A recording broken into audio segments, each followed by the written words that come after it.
ইমানের পথে অবিচল থেকে আমার মরণ যেন হয়।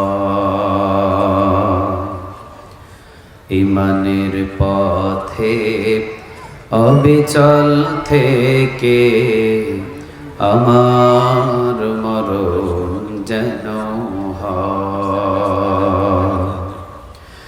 তোমারই কাছে মিনতি আমার, তোমারই কাছে মিনতি আমার, মহামহিম দয়াময়। ইমানের পথে অবিচল থেকে আমার মরণ যেন হয়। সবাই বলেন দেখি আমার সাথে, ইমানের পথে অবিচল থেকে আমার মরণ যেন হয়। আবার বলেন, ইমানের পথে অবিচল থেকে আমার মরণ যেন হয়।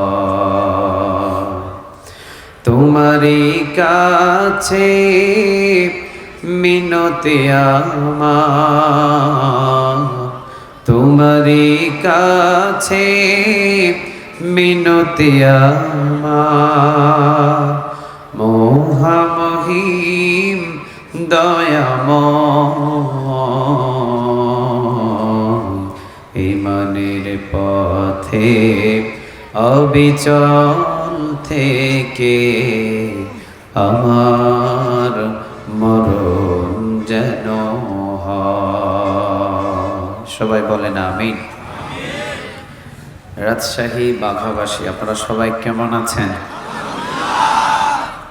আওয়াজে মনে হয়েছে খুব একটা ভালো নেই। আপনারা সবাই কেমন আছেন? আলহামদুলিল্লাহ, আমিও ভালো আছি। আমাদের সবাইরে ভালো রাখেন তিনি কে? আমাদের সবাইরে সুস্থ রাখেন তিনি কে? কেউ যেটা দেয় না সেটা দেন কে? কেউ যেটা শোনে না সেটা শোনেন কে? কেউ যেটা বুঝে না সেটা বুঝেন কে? সকল ক্ষমতার মালিক কে? ক্ষমতায় বসান তিনি কে? নামান তিনি কে? দেশে রাখেন তিনি কে? দেশ থেকে তাড়ান তিনি কে? সকল ক্ষমতা কার হাতে বলেন তো দেখি? সে আল্লাহর প্রতি শুকরিয়া আদায় করে পড়ছি আলহামদুলিল্লাহ। পড়েন, রব্বানা লাকাল হামদ হামদান কাসীরান তাইয়িবান মুবারাকান ফি। পড়েন, আল্লাহু আকবার কাবীরা আলহামদুলিল্লাহি কাসীরা সুবহানাল্লাহি বুকরাতান ওয়া আসীলা সুবহানাল্লাহি ওয়া বিহামদিহি আদাদা খালকিহি ওয়া রিদা নাফসিহি ওয়া জিনাতা আরশিহি ওয়া মিদাদা কালিমাতি। পড়েন, লাকাল হামদ বিল কুরআন, লাকাল হামদ বিল ইসলাম, লাকাল হামদ বিআসমাইক হুয়া লাকা বিহি সাম্মাইতুহু লাকাল হামদ ইয়া রব। সবাই একসাথে, ইয়া রব কামা ইয়ানবাগি লিজালালি ওয়াজহিক ওয়া আযীমি সুলতানিক। প্রশংসাগুলো করলাম কার? আমরা সব জায়গায় প্রশংসাগুলো করব কার? খাওয়ার শুরুতে কার? খাওয়ার শেষে কার? যখন ঘুমাতে যায় তখন কার? রাস্তাঘাটে চলার সময় কার? বাগার দোকানের মাল চুরি করার সময় কার? আল্লাহ মাফ করুক, আমিন বলেন।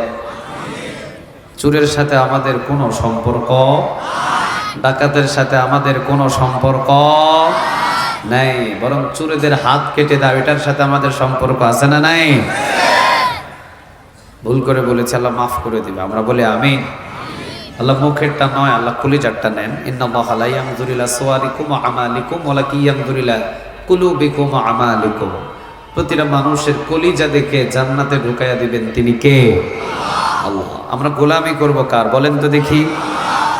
পিছনের ভাইয়েরা আপনারা বলেন আমরা গোলামি করব কার? এবার সামনের ভাইয়েরা বলেন আমরা গোলামি করব কার? অবিবাহিত ভাইয়েরা বলেন আমরা গোলামি করব কার? বিবাহিত ভাইয়েরা বলেন আমরা গোলামি করব কার? কি সব কি বিবাহিত নাকি? হ্যাঁ, চলেন আমরা আল্লাহ সুবহানাহু ওয়া তাআলার নামে তিনটা তাকবীর দিয়ে আলোচনায় ঢুকে যাই। লিল্লাহি তাকবীর। নামের ভিতরে অনেক সময় অনেক কিছু পাওয়া যায়। আপনারা বাঘা নাম নিছেন, কাজ করেন শিয়ালের মতো কেন? বাঘা নামের ভিতরে একটা বাঘের মতো একটা গর্জন থাকার দরকার না? কথা কয় না, কি বলেন? নামের ভিতরে একটা ভাব আছে। প্রথমে তো যখন আমাদের সভাপতি মোহাম্মদ কামরুল হাসান ভাই, যদিও বয়সে অনেক বড়, আদম আলাইহিস সালাম থেকে তো আমরা সবাই কি ভাই ভাই, কথা বলেন সবাই কি ভাই, দিনী ভাই, দিনী কি ভাই। কামরুল হাসান ভাই উনি ফোন দিলেন, উনি বলতেছে বাঘাতে আসতে হবে। আমি নাম শুনে ঝাঁপ দিয়ে উঠলাম। এরপরে উনি যখন ভালোভাবে সব কিছু খোলাসাভাবে বললেন, এরপরে শান্ত হয়ে ডেটটা নিলাম। তো নামের ভিতরে আমি যেমন হাল দিয়ে উঠছি, সারা বাংলাদেশের মানুষও যাতে বাঘা নাম শুনলে হাল দিয়ে উঠে, এমন কিছু ইতিহাস সাক্ষী করে রাখতে হবে, ঠিক না ঠিক? সামনের দিকে এমন কিছু প্রতিশ্রুতি নিয়ে চলতে হবে। বাংলার জমিনে যদি কোনো এলাকায়, বাংলার জমিনে যদি কোনো জেলায়, বাংলার জমিনে যদি কোনো থানায় কালেমার পতাকা উড়ে, তো এ বাঘার জমিনে সর্বপ্রথম কালেমার পতাকা উড়ে যাবে। চিৎকার দিয়ে বলো ঠিক না ঠিক? তো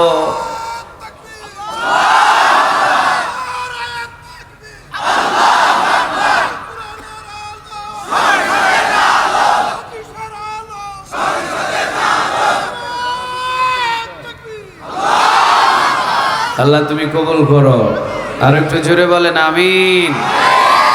তো নামের ভিতরে একটা ভাব আছে, তো তাকবীরটাও দিতে হবে সে মালিকের নামে, আসতে না জোরে?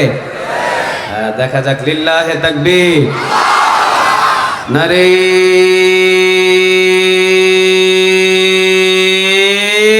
তাকবীর। আল্লাহ আমাদের তাকবীরগুলোকে তুমি কবুল করো। যে নিয়তে বসেছি সে নিয়তকে তুমি মঞ্জুর করো। ধৈর্য নিয়ে শেষ পর্যন্ত বসে থাকার তৌফিক দান করো, বলেন আমিন। আপনারা আসতে পেরে খুশি তো?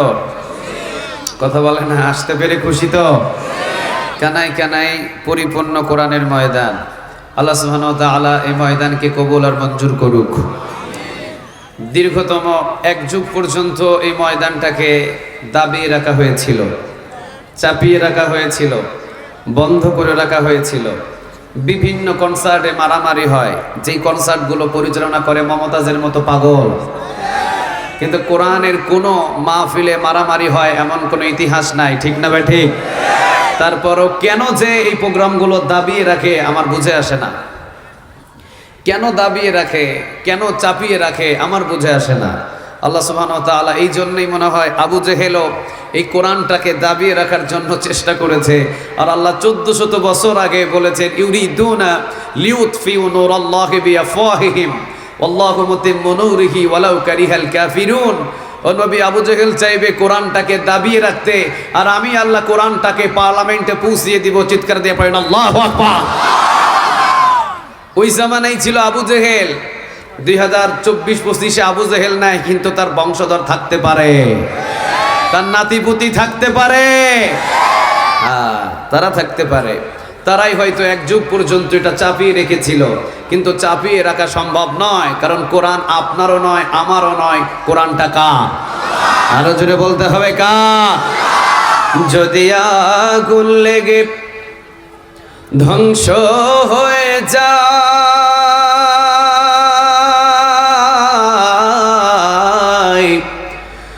ধ্বংস হয়ে যায়। যদি আগুন লেগে যাই পুড়ে যায়, আগুন লেগে যাই পুড়ে যায়, পৃথিবীর সব বইয়ের দোকান বিশ্ব থেকে হারাবে না পবিত্র কোরআন, বিশ্ব থেকে হারাবে না পবিত্র কোরআন। ঠিক না বে ঠিক? সব হারিয়ে যাবে, সব চাপা পড়বে, সবার কবর হবে। কেউ রাতের অন্ধকারে 18 রকমের খাবার রান্না করে না খেয়ে পিছনের দরজা দিয়ে চোরের মতো পালাতে বাধ্য হবে, কিন্তু কোরআনটাকে কেউ থামিয়ে রাখতে পারবে না। এটা আমার আর আপনার কিতাব নয়, আজকের মাহফিলের সভাপতি কামরুল হাসান ভাইয়ের কিতাবও নয়, বাঘাবাসীর এই গ্রন্থটা নয়। এই গ্রন্থটা একজন পরিচালনা করেন, আওয়াজ দিয়ে বলেন তিনি কে? উনি পরিচালনা করে। অনেক চিন্তা ধারা ভাবনা ছিল তাদের মগজের ভিতরে, কিন্তু সবচেয়ে বড় চিন্তাধারা একজনের কাছে আছে। কে তিনি বলেন তো দেখি? মালিকের নাম নিতে ভয় লাগে? সবচেয়ে বড় চিন্তা করতে পারে একজন, আওয়াজ দিয়ে বলেন তিনি কে? তাদের চিন্তা, তাদের ধারা, চেতনা অন্যরকম ছিল। তাদের চিন্তা ছিল বাংলাদেশের সবচেয়ে বড় তাফসির কারক কে আছে, ওরে ধরো, তাফসির বন্ধ হয়ে যাবে। বন্ধ হয়েছে না বাড়ছে? কথা বলেন, বন্ধ হয়েছে না বাড়ছে? বন্ধ করা সম্ভব নয়।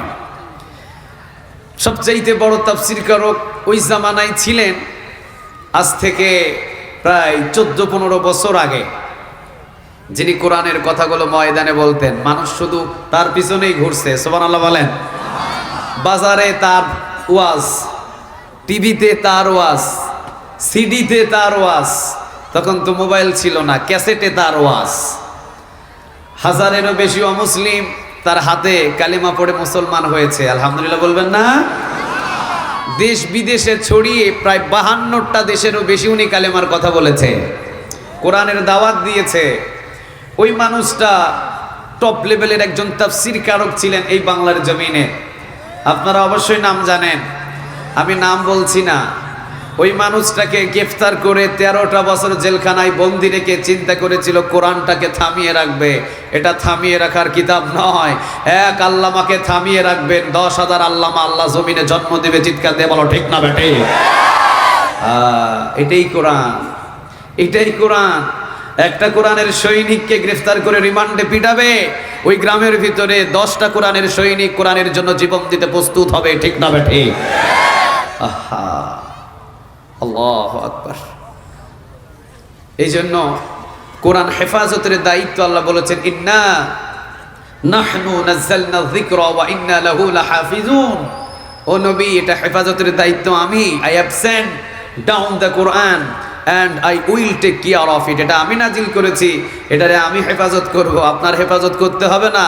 জমিনের কোনো মানুষ কোরআনের হেফাজতের দায়িত্ব নেওয়ার দরকার নেই, একজনই হেফাজতের দায়িত্ব নিয়েছেন, আওয়াজ দিয়ে বলেন তিনি কে? তো 12 বছর বন্ধ রেখে কি লাভ হয়েছে? কথা বলেন, লাভ হয়েছে? হয় নাই। এটা দাবিয়ে রাখা যায় না, এটা চাপিয়ে রাখা যায় না। যত এর বিরোধিতা করুক, একদিকে বিরোধিতা করে আরেকদিকে এর জনপ্রিয়তা বাড়ায় দেয় তিনি কে?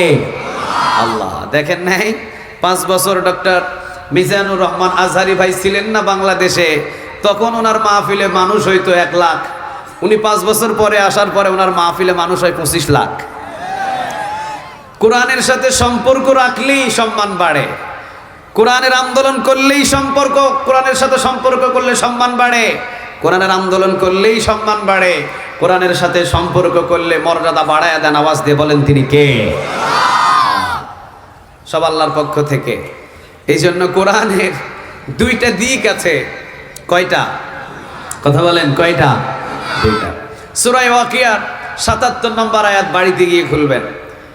এখানে 77, 78, 79 অথবা 75, 76, 77 এর ভিতরে পেয়ে যাবেন ইন্নাহু লাকুরআনুন কারীম ফি কিতাবিম মাকনুন লা ইয়ামাসসুহু ইল্লাল মুতাহহারুন। কোরআন এমন একটা কিতাব, যারা কোরআনের সাথে সম্পর্ক করে আল্লাহ তাদেরকে সম্মান এবং মর্যাদার চেয়ারে বসিয়ে দেন। চিৎকার দিয়ে পড়েন আল্লাহু আকবার। বিশ্বনবীর উপরে কোরআন নাজিল হলো মক্কি জীবনে। কথা বলা যাবে না, হ্যাঁ ক্যামেরা ভাই, হ্যাঁ ইশারাতে কাজ করেন, ঠিক আছে। মক্কি জীবনে বিশ্বনবীর উপরে কোরআনটা নাজিল হলো। মক্কি জীবনে তিনি অনেক অত্যাচারিত হলেন, ঘর ছাড়লেন, বাড়ি ছাড়লেন, জায়গা ছাড়লেন, ভিটা মাটি সব কিছু ছেড়ে দিয়ে মদিনাতে হিজরত করলেন। মদিনাতে গিয়ে উত্তম চেয়ারে বসায়া দিলেন। তিনি কে?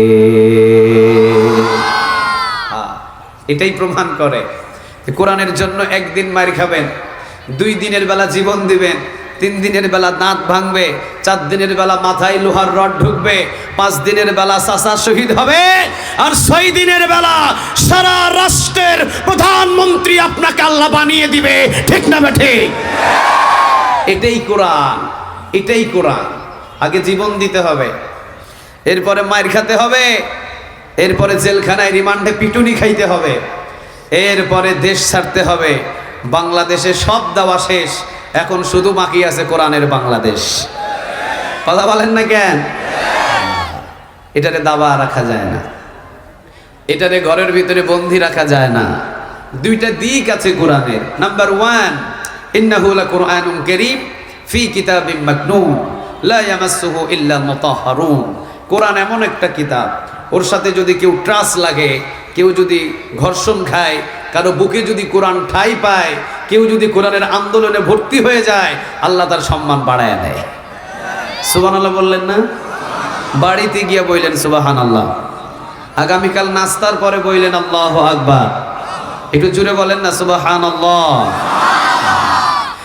আরেকটা হলো কোরআন থেকে যে মুখটা ফিরিয়ে নেয়, কোরআনটাকে থেকে যে মুখটাকে ফিরিয়ে নেয়, কোরআন থেকে যে মুখটা ফিরিয়ে নিয়ে কোরআনটাকে ছোট করার জন্য জমিনের ভিতরে যে চেষ্টা করে, যতই বড় গাড়িতে চড়ুক, যত বড় বাড়িতে বসবাস করুক, যত দামি দামি খাবার গ্রহণ করুক, আর যতই সম্মান টাকা দিয়ে নেওয়ার চেষ্টা করুক, একদিন না একদিন চোরের মতো পিছনের দরজা দিয়ে পালাতে হয়।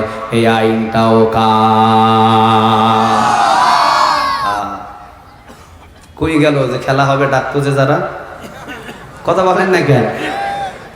কোথায় আওয়ামী লীগ, কোথায় কাদের কাকা, কোথায় গেল ওই জালেমের গরম গরম কথা? ঠিক না বা ঠিক? কোথায় আওয়ামী লীগ, কোথায় কাদের কাকা, কোথায় গেল ওই জালেমের গরম গরম কথা? খেলা হবে, ডাকে নাই? খেলা করতে কয়জন দল লাগে? কয়টা দল লাগে? তো এক দল মাঠে, আর এক দল কই? কথা বলেন না কেন? খেলা করতে 2টা দল লাগে। এতদিন ডাকছো, খেলা করার জন্য তো একদল মাঠে নামিয়ে রয়েছে এখনো, তোমরা গেলা কই? এতই যখন খেলবা, আসো না ময়দানে, একটু দেখা যাক খেলা জমক কিমনে। ঠিক না বা ঠিক? সুযোগ বাস, সব কিছু চাপা দিয়ে হয় না। 72 রাকাত, কিছুক্ষণ আগে আমার ভাই বলছে না, 72 রাকাত নফল নামাজ প্রতি রাতে নাকি পড়তো। রাসূল পড়তো কয় রাকাত? আহা, কত ধোকা দেওয়া যায় জানেন? আমার বাংলাদেশের মানুষ সবচেয়ে সরল মনের মানুষ। সারা জিন্দেগি 5 বছর দেখা নাই, ভোটের আগে টুপি আর পাঞ্জাবি পরলে মনে করে যে এটা আল্লাহর ওলি। কথা বলেন না কেন? আর যেই মানুষটা 5টা বছর পর্যন্ত দাড়ি টুপি পয়রা কোরআন বুকে নিয়ে তার দাঁড়ে দাঁড়ে ঘুরছে, এর দিকে তাকাই নাই। আর যে একদিনের জন্য দাড়ি টুপি ছাইড়া কোনোদিন মসজিদে আইসা ভোট চাইছে, ও মনে করছে ওটা একটা আল্লাহর ওলি। আওয়াজ দিয়ে বলেন ঠিক না বেঠি? জানতে হবে, বুঝতে হবে, চিনতে হবে। আমরা আর সুযোগ দিতে চাই না। যদি জীবন দিতে হয় জীবন দিব। আগামীতে কোরআনের সূর্য উদিত করে ছাড়বো ইনশাআল্লাহ। আল্লাহ আমাদের সবাইকে কবুল করুক, বলেন আমিন। আর একটু জোরে বলেন আমিন। কোথায় আওয়ামী লীগ, কোথায় কাদের কাকা, কোথায় গেল ওই জালেমের গরম গরম কথা।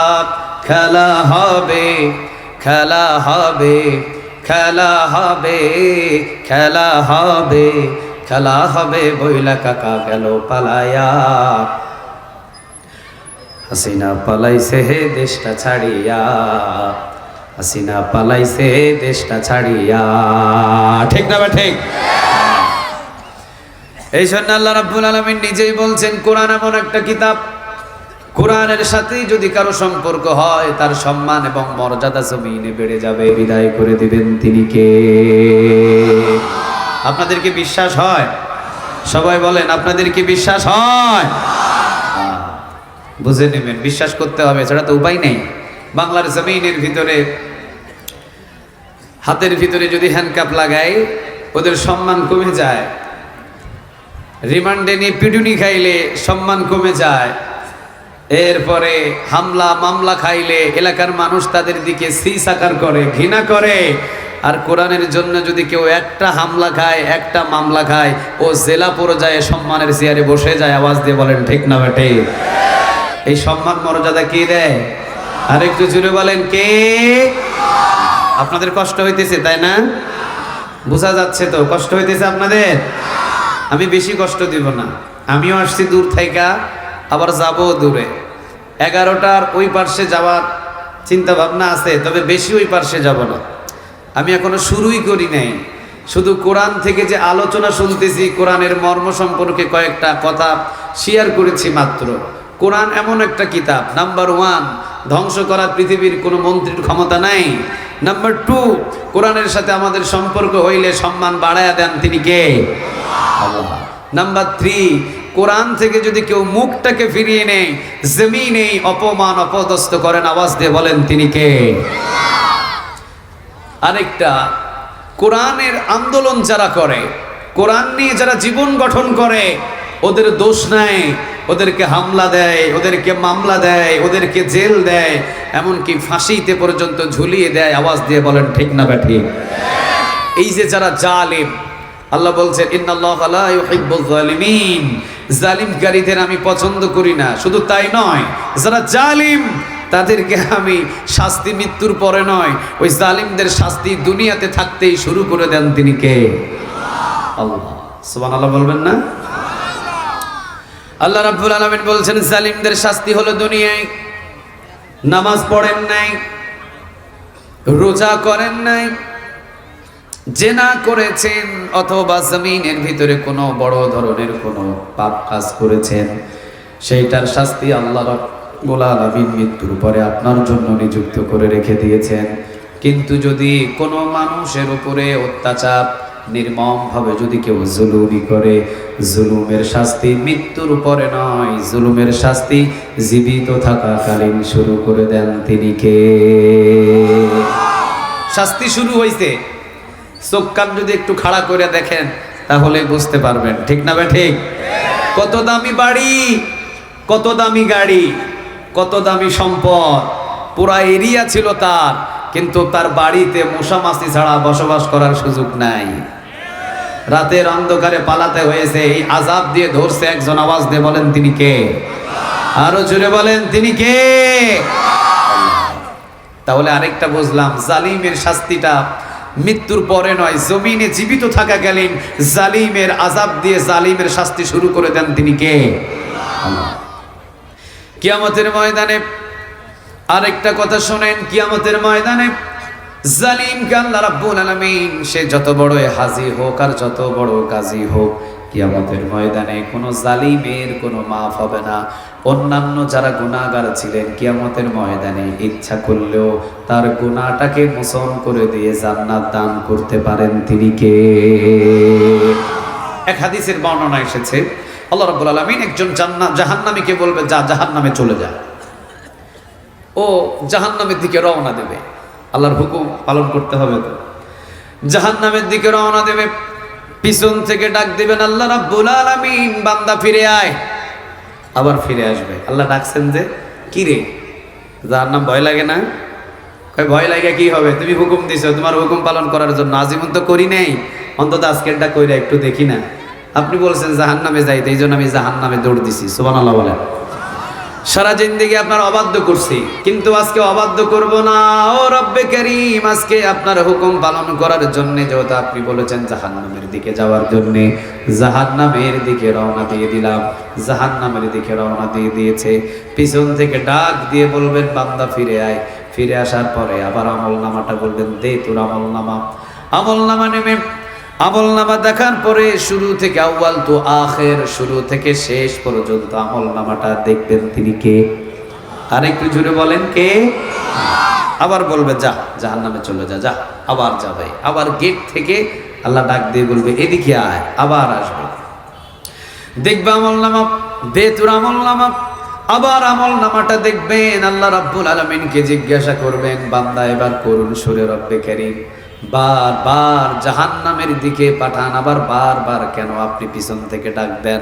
আল্লাহ রাব্বুল আলামিন বলবেন বান্দারে তোকে জাহান্নামে জ্বালায় আমার কোনো লাভ হবে না। সুবহানাল্লাহ বলুন। জাহান্নামে জ্বলিয়ে কোনো লাভ নাই। দুনিয়াতে তোকে পাঠানোর 50,000 বছর আগে তোর জন্য জান্নাতটা সুন্দর করে বানিয়ে রেখে দিয়েছিলেন তিনি কে? জান্নাত বানায়া তোরে বানাইছিলাম। সুবহানাল্লাহ বলবেন না? জান্নাত বানায়া এরপরে তোরে বানাইছি। দুনিয়াতে পাঠানোর আগে তোর জান্নাত আমি বানাইছিলাম। তোরে জাহান্নামে পাঠায় কি আমার লাভ হবে? কোনো লাভ নাই। দে তোর আমলনামা দেখি, তোর আমলনামাতে যদি ছোট্ট কোনো নেক আমল পেয়ে যায়, ওইটার ওসিলায় আমি তোরে মাফ করে দিব। সারা আমলনামাটা দেখবেন। এবার বান্দার কলিজাটা চিপবে, কলিজাটা চিপে চিপে, কলিজা চিপে চিপে, আমলনামা চিপে চিপে যদি ছোট্ট কোনো নেক আমল পেয়ে যায়, ওইটার ওসিলায় বান্দাটারে জাহান্নামে যাওয়ার বান্দাটারে মাফ করে সোজা জান্নাতের ভিতরে ঢুকায়া দিবেন তিনি কে? এটা হলো গুনাহগার একজন জাহান্নামী ব্যক্তির ইতিহাস শোনালাম আপনাদের কথা। এখন আসেন, কিয়ামতের ময়দানে নামাজ পড়েছে 5 ওয়াক্ত, দান করেছে প্রতিদিন, রমজান মাসের 30টা রোজা করেছে প্রতিনিয়ত, মসজিদ অন্তত বানিয়েছে প্রতিটা জেলায় জেলায়, উপজেলায় উপজেলায় প্রতিটা মসজিদ, মডেল মসজিদ কোনো অভাব নাই, প্রতিটা মসজিদ বানিয়েছেন, লক্ষ লক্ষ কোটি কোটি টাকা দান সাদাকা করেছেন। জীবনে কোনোদিন তাহাজ্জুদ নামাজ কাজা করে নাই, জীবনে কোনোদিন কখনো কোনো সময় কোনোদিন 5 ওয়াক্তের 1 ওয়াক্ত নামাজ কাজা হয় নাই, সব ঠিকঠাক। কিন্তু মানুষের উপরে জুলুমি করেছে। কি করেছে? কথা বলেন, কি করেছে? জুলুমি করেছে। কি রকম জুলুমি? সাধারণ মানুষ কোন রকম সরকারি চাকরি করে, পরিবার চালায়, সরকারি চাকরি করে, শুধুমাত্র রিপোর্টে পেয়েছে সে করে একজন কোরআনের সৈনিক, কোরআনের আন্দোলন, চরমনায় অথবা জামাত ইসলাম, চাকরিটাকে নট করে দিয়েছে, পুরা পরিবারকে পথের ভিতরে বসিয়ে দিয়েছে। এমন ইতিহাস বাংলার জমিনে হাজার হাজার আছে না? না, শুধু শুনেছে এই ছেলেটা ছাত্র শিবির করে, ব্যাস। ক্যাম্পাস থেকে মসজিদের ভিতরে তাহাজ্জুদ নামাজ পড়তেছে, যুবক যৌবনকালে তাহাজ্জুদ নামাজের কাতার থেকে ওরে ধরে রাতের অন্ধকারে নিয়ে চলে যাওয়া হয়েছে। জিজ্ঞাসা করতেছে আমারে ধরেন কেন? কই তোর দোষ একটা আছে। কি? কই তুই কোরআনের দল করস, এটাই তোর দোষ। সব লয়ে গেছে, হাত পা ভেঙে হুইল চেয়ারে করে আবার ক্যাম্পাসে দিয়ে গেছে। লাইফ শেষ। দোষ ছিল একটা, কোন কিতাবের আন্দোলন করেছে? বাঘাবাসী মুখে উত্তর নাই। কোন কিতাবের আন্দোলন করেছে? পৃথিবীতে বহু দল ছিল, কারো দল করে নাই, একজনের দল করেছিল। আওয়াজ দিয়ে বলেন দলটা কার? ক্যাম্পাসে নিয়ে হুইল চেয়ারে করে দিয়ে গেছে, হাত পা ভেঙে দিছে। বাবা মা চোখের পানি ফেলে ছেলেরে বুকের ভিতরে জড়ায়া ধইরা লেখাপড়া বাদ দিয়া সারা জীবন ওই খাটের উপরে শুয়ে রেখে খাওয়াইছে দাওয়াইছে, বিয়ে করে নাই। কে দিবে এই পঙ্গু ছেলের সাথে বিয়ে? আচ্ছা আপনারা বলেন, এটা কি জুলুমি নয়? আর একটু জোরে বলেন, এটা কি জুলুমি নয়? একটা দুইটা নয়, হাজার হাজার শত শত। আরেকটা জুলুমি হলো, জীবনে কোনোদিন কারো গাছে ঢিল মারে নাই, জীবনে কোনোদিন কখনো কারো বিল্ডিং এর জানালার কাজ ভাঙে নাই, জীবনে কোনোদিন কাউকে একটা গালি দেয় নাই, জীবনে কোনোদিন কারো সাথে কারো দ্বন্দ্ব লাগিয়ে দেয় নাই, জীবনে কোনোদিন কোনো মানুষের সাথে কোনো মানুষকে অভদ্র ভাষায় গালিগালাজ করে নাই, জীবনে কোনোদিন কোনো মেয়ের দিকে নজর দিয়ে তাকায় নাই। এলাকার সবচাইতে ভালো মানুষ যে গালি দিয়েছে তাকে সালাম দিয়ে সেখান থেকে উঠে চলে এসেছে। জীবনে এলাকার ভিতরে কোনোদিন গাজার আসরে যায় নাই, গানের আসরে যায় নাই, কোনোদিন খারাপ কোনো কনফারেন্সে যায় নাই, জীবনে কোনোদিন খারাপ কোনো কাজের সাথে জমায়েত হয় নাই। এলাকার সবচাইতে ভালো মানুষ, কিন্তু শুধু কোরআনের আন্দোলন করার কারণে 17টা বছর পর্যন্ত নিজের ঘরে নিজের বিবির সাথে ঘুমাতে পারে না, এমন ইতিহাস আছে না? না, প্রতিনিয়ত পুলিশ এসে দরজায় ঘোরাঘুরি করে। দোষ কি? কার দল করে? আর একটু জুড়ে বলেন, কার? আল্লাহর এই কোরআনের দল করা মানে দল করা কার? আর একটু জুড়ে বলেন না, কার? কোরআন আমার বাবার, আপনাদের, বাঘাবাসী। কোরআন কার? কোরআন পার্লামেন্টে পৌঁছায় দেওয়া মানে আল্লাহর আইনটাকে পার্লামেন্ট থেকে চালু করে দেওয়া। চিৎকার দিয়ে বলেন ঠিক না বেঠে? এই দলটাই সে করেছে, আর কিছু করে নাই। এবার আপনি বলেন, এলাকার ভিতরে এত ভালো মানুষ, জীবনে কারো জানালায় ইট মারে নাই, জীবনে কোনোদিন কারো ঘুম হারাম করে নাই, জীবনে কোনোদিন কারো বাড়িতে আগুন দেয় নাই, জীবনে কোনোদিন কাউকে গালি দেয় নাই, এই মানুষটাকে গত বছরের পর বছর, রাতের পর রাত প্রতিনিয়ত নিজের ঘরে ঘুমাতে দেয় নাই। আপনারা এখন বলেন তো দেখি, এটা কি জুলুমি নয়? আর একটু জুড়ে বলেন, এটা কি জুলুমি নয়? আমার পরিবারের ভিতরে অসংখ্য মানুষগুলো কোরআনের দল করে। বাড়িতে অনেক বড় বিল্ডিং, হঠাৎ করে একদিন ফোন দিয়ে আমার একজন বড় ভাই কান্না করে বলতেছেন, ভাই রে, আজকে 17-18 বছর পর্যন্ত নিজের ঘরে এখনো পর্যন্ত ঘুমাতে পারতেছি না। আমি শুধু তাকে একটা আয়াত পড়ে শুনিয়েছিলাম, ইন্নাল্লাযীনা ক্বালু রাব্বুনাল্লাহ, নিশ্চয়ই যারা একজনকে রব হিসাবে মেনে নিবে, আওয়াজ দিয়ে বলেন তিনি কে?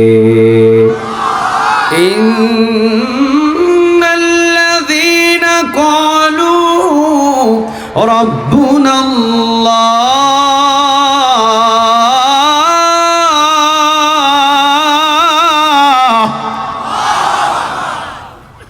বাঘাবাসীর আল্লাহু আকবারের স্লোগানটা হয় নাই। আরেকটু জোরে বলেন, আরো একটু আওয়াজ দিয়ে বলেন। 17 বছর পর্যন্ত আল্লাহু আকবারের স্লোগান দিতে পারেন নাই, এক যুগ পর্যন্ত এই ময়দানে আল্লাহু আকবারের স্লোগান হয় নাই। ওটার কাফারা আজকে আদায় করতে হবে। লিল্লাহে তাকবীর, লিল্লাহে তাকবীর, নারে তাকবীর। কষ্ট হইতেছে আপনাদের? কষ্ট তো আমার হচ্ছে, আমার গলা ভাঙা।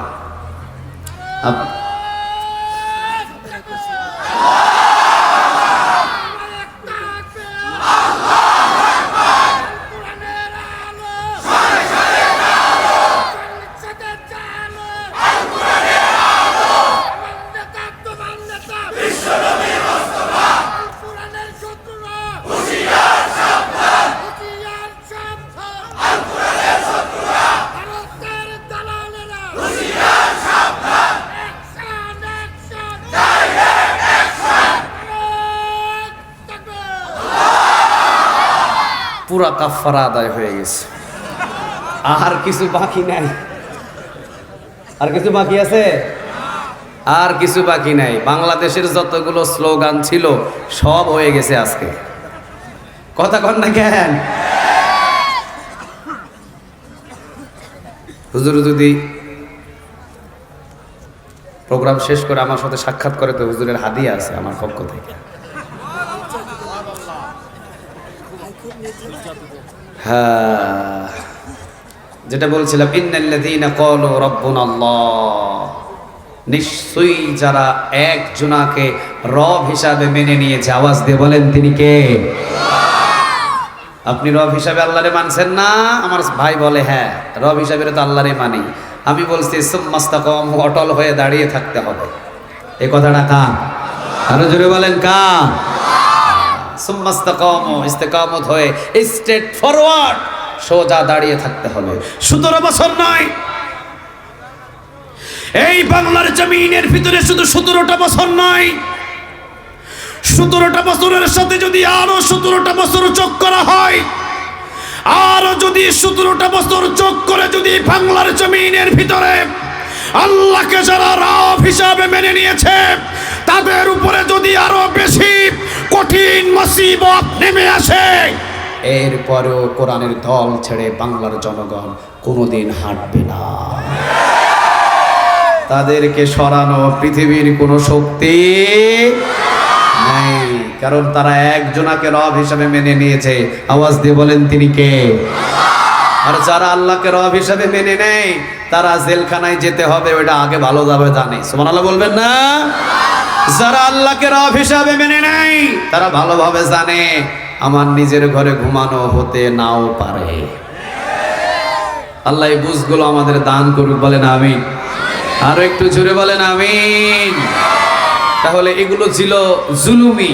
আচ্ছা, এবার জুলুমি করে মানুষদেরকে নিজের ঘরে ঘুমাতে দেয় নাই, জুলুমি করে, অন্যায় করে, অত্যাচার করে, যার কোনো দোষ নাই, রিমান্ডে পিড়ে যাদেরকে হাত পা থেতলে দেওয়া হয়েছে, শুধু তাই নয়, নিরপরাধ বাবাকে ফাঁসিতে ঝোলানো হয়েছে, তারই সন্তানকে 12 বছরেরও বেশি আয়না ঘরে বন্দী রাখা হয়েছে। ইতিহাস বলছে ফেরাউন নমরুদের চাইতেও এই জালিম ছিল জঘন্যতম। চিৎকার দিয়ে বলেন ঠিক না?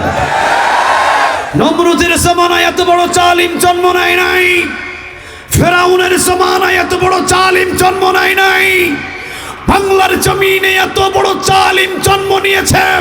নিরপরাধ বাবাকে ফাঁসিতে ঝুলানোর পর নিজের সন্তানকে 12 বছরেরও বেশি পরিবার থেকে বঞ্চিত করে আয়না ঘরে বন্দি রেখেছে। বোঝা যায় এর চাইতে বড় জালিম পৃথিবীতে একটাও নাই, একটাও নাই, একটাও নাই। ঠিক না বেঠে?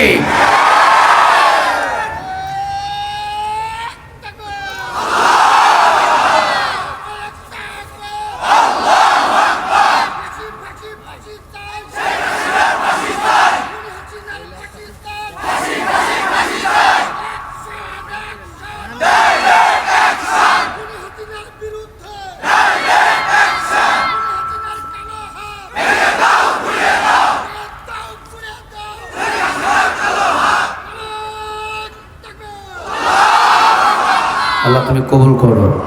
আর একটু জুড়ে বলেন আমিন। এবার আল্লাহ সুবহানাহু ওয়া তাআলা বলছেন, জুলুমবাজের বিচার জমিনে থাকাকালীন শুরু করেন তিনি কে? আর একটু জুড়ে বলেন তিনি কে? আল্লাহ রাব্বুল আলামিন শুরু করেন। আল্লাহ বলছেন কিছু কিছু মানুষ ক্ষমতা পাওয়ার পরে জুলুমি করা শুরু করে। কথা বলেন না কেন? জুলুমি করার 3টা ধারা আছে। জুলুমি করার ধারা হলো কয়টা? আরেকটু জোরে বলেন কয়টা? এক, ক্ষমতা পাওয়ার পরে নিরপরাধ মানুষদের উপরে জুলুমি করে। যারাই ক্ষমতা পাওয়ার পর নিরপরাধ মানুষদের উপরে জুলুমি করেছে, ইতিহাস সাক্ষী আছে, তাদেরকে ছোট ছোট আযাব দিয়ে ধ্বংস করে দিয়েছেন। আওয়াজ দিয়ে বলেন তিনি কে? ক্ষমতা পেয়েছিলেন নমরুদ, ইব্রাহিম আলাইহিস সালামকে আগুনের ভিতরে জ্বালিয়েছেন। ক্ষমতা পেয়েছিলেন ফেরাউন, মূসা আলাইহিস সালামকে বারবার মারার চেষ্টা করেছেন। ক্ষমতা পেয়েছিলেন আব্রাহাম, আল্লাহর ঘর ভাঙার জন্য হস্তি বাহিনী নিয়ে রওনা দিয়েছেন। কথা বলেন না কেন? ক্ষমতা পেয়েছিলেন আবু জেহেল, 22 বারেরও বেশি আমার রাসূলকে হত্যা করার জন্য চেষ্টা করেছে। আওয়াজ দিয়ে বলেন ঠিক না বেঠিক? তাহলে ক্ষমতা যারা পায়, ক্ষমতায় বসার পরে নিরপরাধ মানুষদের উপরে জুলুমি করে, এই কথাটাও কার? আর একটু জোরে বলতে হবে কার? বাংলার জমিনে যারা জুলুমি করেছে নিরপরাধ মানুষদের উপরে, এরা কি ক্ষমতা থাকাকালীন না ক্ষমতা যাওয়াকালীন? কথা কন না কেন আপনারা? ক্ষমতায় থাকাকালীন না ক্ষমতায় যাওয়াকালীন? থাকাকালীন। আচ্ছা, একটা মিলে গেছে, তাহলে ওরাও ক্ষমতায় থাকাকালীন নিরপরাধ মানুষদের উপরে জুলুমি করেছে, এখানেও ক্ষমতায় থাকাকালীন নিরপরাধ মানুষদের ঘুম হারাম করেছে, নিরপরাধ মানুষদের গলায় ফাঁসির রশি চালিয়েছে। শুধু তাই নয়, 52টা বছর যিনি কোরআনের খাদেম ছিলেন, 52টা বছর যিনি কোরআনের খাদেম ছিলেন, 1000-এরও বেশি যিনি কালেমা পড়ে যার হাতে অমুসলিম মুসলমান হয়েছেন, তার নাভিতে ইনজেকশন পুশ করে যাকে দুনিয়া থেকে বিদায় করে দেওয়া হয়েছে, বোঝা যায় এর চাইতে জঘন্যতম জালিম জমিনের ভিতরে একটাও নাই। মুসা আলাইহিস সালামকে হত্যা করার জন্যে ফেরাউন রওনা দিলেন। আল্লাহ রাব্বুল আলামিন মুসা আলাইহিস সালামকে বললেন চলে যাও। চলে গেলেন, লাঠি দিয়ে আঘাত করো, আঘাত করলেন, সমুদ্রের মাঝখান দিয়ে রাস্তা তৈরি করে দিলেন। তিনি কে? পার হয়ে গেলেন। ফেরাউনের বাহিনী সহ মুসা আলাইহিস সালামকে কেটে ফেলবেন, হত্যা করবেন। রাস্তা নেমে পড়লেন। একজন নবী পানির রাস্তা দিয়ে উঠায়া দিয়ে পার করায়া দিলেন, আর একই রাস্তায় ফেরাউনকে আযাব দিয়ে ধ্বংস করে দিলেন। তিনি কে? আপনারা একবার বলি, আপনাদের এলাকায় পানিতে ডুবে মারা যায় ছোট মানুষ না বড় মানুষ? কথা বলেন, ছোট মানুষ না বড় মানুষ? কামরুল হাসান ভাই বলেন, আপনাদের এলাকায় মারা যায় পানিতে ডুবে ছোট মানুষ না বড় মানুষ? ছোট বাবুগুলো পানিতে ডুবে মারা যায়। আল্লাহ যে বললেন, মুফাসসিরিনে কেরাম ব্যাখ্যা করে যে বললেন, যত বড় জালিম ক্ষমতায় বসার পরে নিরপরাধ মানুষদের উপরে জুলুমি করেছে, আল্লাহ রাব্বুল আলামিন ওই ক্ষমতায় বসে থাকাকালীন সে তো ক্ষমতার জোরে সমস্ত মানুষদের উপরে জুলুমি করেছে। আল্লাহ বলেছেন তার ক্ষমতাটাকে বুঝিয়ে দেওয়ার জন্যে আমি ছোট্ট আযাব দিয়ে তাকে শেষ করে দিয়েছি। কারণ আমি আল্লাহ বুঝিয়েছি যে ক্ষমতা তোমার নয়। তুমি যতই বড় চেয়ারে বসে 2041 সাল পর্যন্ত থাকার চেষ্টা করো না কেন, ক্ষমতাটা তোমার নয়। আসলে প্রকৃতপক্ষে ক্ষমতার মালিক একজন। আওয়াজ দিয়ে বলেন তিনি কে? কুলিল্লাহুম্মা মালিকাল মুলকি তুতিল মুলকা মা তাশাউ ওয়া তানজিউল মুলকা মিম্মা তাশাউ وتعز من تشاء وتذل من تشاء بيدك الخير إنك على كل شيء قدير। কথাটা কার? আল্লাহ বলছেন ক্ষমতা আমি দিই, আবার ক্ষমতা থেকে আমি নামাই। কিন্তু কেউ যদি জোর করে ভোট না দিয়ে, কেউ যদি জোর করে অহংকার করে বলে কে আমাকে নামাবে, দেখা যাক 2041 সাল, কথা বলেন না কেন, কে আমাকে নামাবে অহংকার করে, আমি আল্লাহ রাব্বুল আলামিন তাদের কানের কাছে আওয়াজ দিয়ে জানিয়ে দিচ্ছি, ক্ষমতায় নামানোর মালিক আমি, আবার বসানোর মালিক আমি। একটা জিনিস জেনে রাখো, পুরা রাজত্বের মালিক একজনের হাতের উপরে। বলেন হাতটা কার?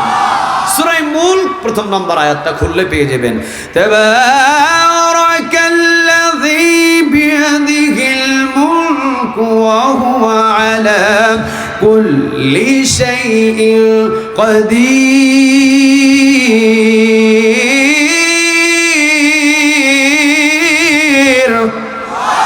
আল্লাহ রাব্বুল আলামিন বলছে বরকতময় আল্লাহ যার হাতে রাজত্ব, রাজত্বটা কার? আর একটু জোরে বলেন কার? কিছুদিনের জন্য হয়তো আল্লাহ রাজত্ব দিতে পারে, স্বাভাবিক, ঠিক না বেঠিক? কিন্তু যদি আপনি ক্ষমতায় বসার পরে মনে করেন যে সেনাবাহিনী আমার, র্যাব আমার, ওসি আমার, ডিসি আমার, সবাই আমার, আমারে ধরে কেডায়, আল্লাহ বলতেছেন ধর্ম আমি। সুবহানাল্লাহ বললেন না? জামাত শিবির লাগবে না, বিএনপি লাগবে না, চরমনাই লাগবে না, জমিনের ভিতরে কোনো মানুষের দরকার নাই। ক্ষমতায় বসার পরে যদি নিরপরাধ মানুষদের উপরে কেউ জুলুমি করে, তাকে ধ্বংস করার জন্য একজনাই যথেষ্ট, তিনি কে? আর মুফাসসিরিনে কেরাম বলছেন, ক্ষমতায় বসার পরে নিরপরাধ মানুষদের উপরে যদি কেউ জুলুমি করে, তাকে ধ্বংস করার জন্য বড় আযাব আল্লাহ পাঠায় না, ছোট আযাব দিয়ে তাকে ধ্বংস করে দেন, তিনি কে? কারণ বুঝায় মানুষদেরকে, ফেরাউনের কি সৈন্যবাহিনী কম ছিল? কথা বলেন না কেন? কম ছিল, অসংখ্য সৈন্যবাহিনী ছিল। রাস্তা দিয়ে মুসা আলাইহিস সালামকে পার করে দিলেন, একই রাস্তায় ফেরাউনকে নামায়া দিলেন। আচ্ছা বলেন, আপনাদের এলাকায় পানিতে ডুবে মারা যায় ছোট মানুষ, কিন্তু ফেরাউন যে পানিতে ডুবে মারা গেল, ও কি ছোট না বড়? কথা বলেন, ও কি ছোট না বড়? তাহলে ওকে পানিতে ডুবায়া আল্লাহ বোঝায়া দিলেন ছোট মানুষ পানিতে ডুবে মারা যায়। কিন্তু এই বেটা জালিম ছিল, বড় শয়তান, বড় অহংকারী, জুলুমি করেছে, অন্যায় অত্যাচার করেছে ক্ষমতার অহংকারে। এই জন্য একে আমি পানিতে ডুবায়া ছোট বাচ্চার মতো ধ্বংস করে দিলাম। একজনা করলেন, তিনি কে? আরেকজন বড় ডাকাত ছিলেন, ইব্রাহিম আলাইহিস সালামকে এখন স্বয়ং আগুনের ভিতরে ফালাইয়া দিছে। এই জালিমটা ছিল ছোট না বড়? কথা বলেন, কথা বলেন, ছোট না বড়? আগুনের ভিতরে জ্বালিয়ে দিলেন ইব্রাহিম আলাইহিস সালামকে। আগুনের ফেরেশতা আসলেন, ইব্রাহিম আপনি আমাকে বলেন, আমি একা একাই নিভে যাই। ইব্রাহিম আলাইহিস সালাম বললেন, না, আল্লাহ রাব্বুল আলামিন যদি আপনার ভিতরে আমি ইব্রাহিমকে যদি জ্বালাইয়া আল্লাহ খুশি হয়, তাহলে আমি ইব্রাহিম আলাইহিস সালাম জ্বলতে রাজি আছি। সুবহানাল্লাহ বলবেন না? আপনি যদি একা একা নিভে যান আর আল্লাহ যদি আমাকে আগুনে জ্বালাইয়া শান্তি পায়, তাহলে তো আমি অন্যায় করে ফেলবো। এই জন্য নিভার কোনো দরকার নাই, আপনি জ্বলতে থাকেন। আল্লাহ যদি এই আগুনের ভিতরে আমি ইব্রাহিমকে জ্বালাইয়া খুশি হয়, তো মালিককে খুশি করার জন্য আমি ইব্রাহিম সব সময় প্রস্তুত আছি। সুবহানাল্লাহ বলেন। আচ্ছা, এমন ভালো মানুষ কি পৃথিবীতে একটাও আছে? কথা বলেন না কেন? এমন ভালো মানুষ কি পৃথিবীতে একটাও আছে? নাই। আগুনের ভিতরে ফেলে দিলেন, পানির ফেরেশতা আসলেন, ইব্রাহিম সহযোগিতা লাগবে নাকি? নো। আসমানের ফেরেশতাগুলো আসলেন, ইব্রাহিম লাগবে? নো। জিবরিল আলাইহিস সালাম আসে বললেন, ইব্রাহিম প্রয়োজন আছে নাকি? না না, তোমাদের কেন প্রয়োজন হবে? কেন আমার মালিক নাই? সুবহানাল্লাহ বলবেন না? কে আছে? আরেকটু জোরে বলেন, কে?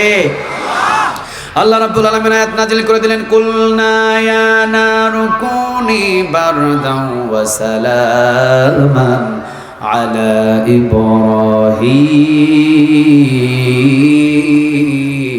ইব্রাহিম। আল্লাহ রাব্বুল আলামিন বললেন, আগুন তাকিয়ে দেখ, আমার ইব্রাহিমের হাত দুইটা বাঁধা, আমার ইব্রাহিমের পা দুইটা রশি দিয়ে বাঁধা। এই আগুন তাড়াতাড়ি আমার ইব্রাহিমের হাতের রশিটা জ্বালিয়ে দে, তাড়াতাড়ি আমার ইব্রাহিমের পায়ের রশিটা জ্বালিয়ে দে, তবে খবরদার আমার একটা পশম জ্বালাতে পারবি না। সুবহানাল্লাহ বলবেন না? আজও যদি ইব্রাহিমের মতো কেউ, আজও যদি ইব্রাহিমের মতো কেউ ঈমান আনিতে পারো, অগ্নিকেও পুষ্প বলে পরিণত করিতে পারো। চিৎকার দিয়ে পড়েন আল্লাহু আকবার। আজ যদি ইব্রাহিম আলাইহিস সালামের মতো কারো ঈমান থাকে, আল্লাহর উপরে তাওয়াক্কুল করে যদি আগুনে ঝাঁপ দেয়, আগুনটাকে পুষ্প পরিণত ফুলের মতো করে দিবেন, তিনি কে? আগুন কারো হুকুম মানে না, আগুন হুকুম মানে কার? আরেকটু জোরে বলেন না, কার? আল্লাহ। কুলনা ইয়া নারু কুনি বারদাও ওয়া সালামান আলা ইব্রাহিম। হাতের রশি জ্বালিয়ে দে, পায়ের রশি জ্বালিয়ে দে। জ্বালিয়ে দিলেন ইব্রাহিম আলাইহিস সালাম। এবার হাঁটাহাঁটি শুরু করলেন। আল্লাহ রাব্বুল আলামিন বললেন, আগুন ঠান্ডা হয়ে যাক, তবে বেশি ঠান্ডা হবে না। আগুন বলেন, আল্লাহ আপনি আমাকে ঠান্ডা হতে বলেন, আবার বলতেছেন বেশি ঠান্ডা হবো না মানে? আল্লাহ বললেন, সালামান আলা ইব্রাহিম, আমার ইব্রাহিমের জন্য মধ্যপ্রন্থা ঠান্ডা হওয়া মানে না গরম না ঠান্ডা, না থেকে শূন্য, না গরম না ঠান্ডা, ইয়ার কন্ডিশন ঠান্ডা হয়ে যা। হুকুমটা কার? বেশি ঠান্ডা হলে তো বরফ হয়ে যাবে। কথা বলেন না কেন? আল্লাহ প্রথমে বললেন ঠান্ডা হ, এরপরে বললেন যে বেশি ঠান্ডা না। আগুন চিন্তিত হলেন কেমন হবো তাহলে? আল্লাহ বললেন, সালামান আলা ইব্রাহিম। শান্তিপূর্ণ, ঠান্ডা হয়ে যাও, চিৎকার দিয়ে পড়েন আল্লাহু আকবার।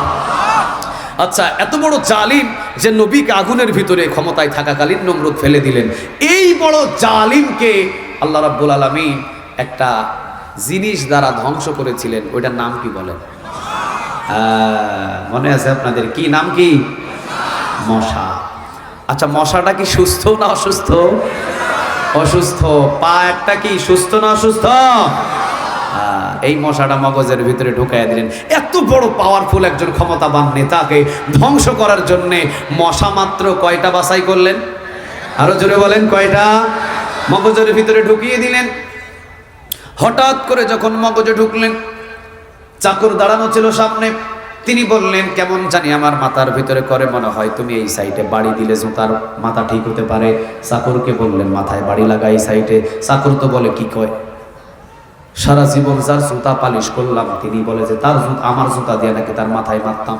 আল্লাহ বলে, হ্যাঁ, সারা জীবন তোর তোকে জুতা পরিষ্কার করার জন্য রেখেছে, আমার নিয়মটা এমনই, মাঝে মাঝে উল্টাইয়া দিই, তোর জুতা দিয়ে এখন তার মাথায় বাড়ি দিতে হবে, এই হুকুমটাও কার?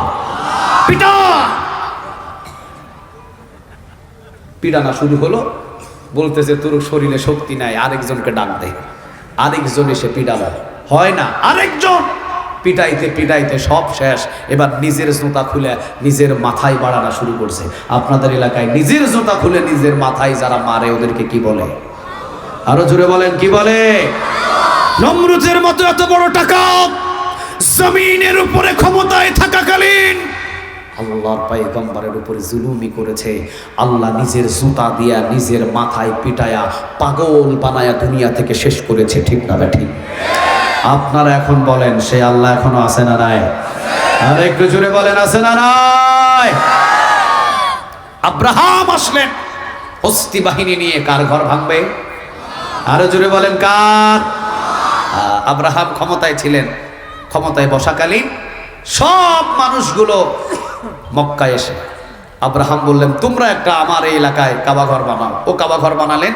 ওর কাবা ঘরে কেউ যায় না, বরং ওরা নিজেরাই, কেউ যখন মানুষ যায় না, সুযোগ পাইছে, যেখানে মানুষ যায় না সেটাই তো হাগার জায়গা। কথা কর না কেন?